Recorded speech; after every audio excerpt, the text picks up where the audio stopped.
আপনারা এখানে দেখতে পাচ্ছেন আমাদের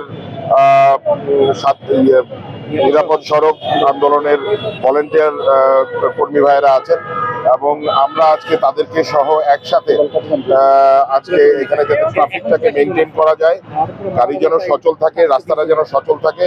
কারণ জানেন ঈদে ঘরমুখী যে মানুষ, তাদের যাত্রাটা যেন সুন্দর এবং নিরাপদ হয়, সেজন্য এই ভলেন্টিয়াররা কাজ করছে এবং আমিও তাদের সাথে একসাথে হয়ে আজকে এখানে যে ট্রাফিক ব্যবস্থাটা নিয়ন্ত্রণ রাখার চেষ্টা করছি।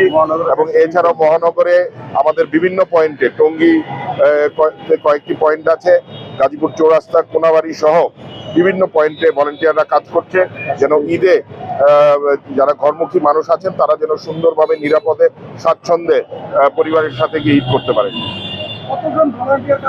এখানে প্রায় 500 আমাদের ভলেন্টিয়ার কাজ করছে এবং টঙ্গীতে এই পয়েন্টে আজকে 84 জন, বাট এর সংখ্যা আমরা ডে বাই ডে বৃদ্ধি করব এবং ঈদের দিন পর্যন্ত তারা এই কাজে থাকবে। স্বাভাবিকভাবে আপনারা জানেন যে একটু যানজট লেগেই থাকে, কারণ একসাথে প্রচুর মানুষ যার যার গন্তব্যস্থলে দেশের বাড়িতে একটি আত্মীয়-স্বজন ঈদ করবে, সেই উদ্দেশ্যে সবাই একসাথে যাত্রা করে। তো আমরা মনে করি যে নিরাপদ সড়ক চাই আন্দোলনের যে প্রায় 425 জনের মতো তারা গাজীপুরে তারা কাজ করেছে। আমাদের